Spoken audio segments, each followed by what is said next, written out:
أبيلي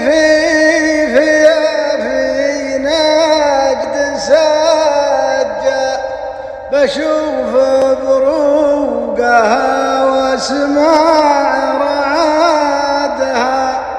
أنا في غربي المغرب جنوب أعيش أيام مدري عن عدادها.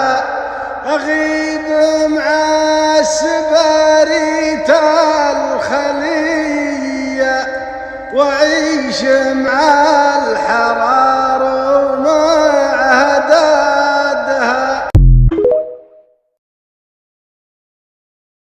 ريح ضميرك وعش يومك ولا تشره، وبرق تعداك لا تستمطر مزونه. ترى تشره دمار الولف والعشرة، ومن طاوع الناس ضاع وخابت ظنونه.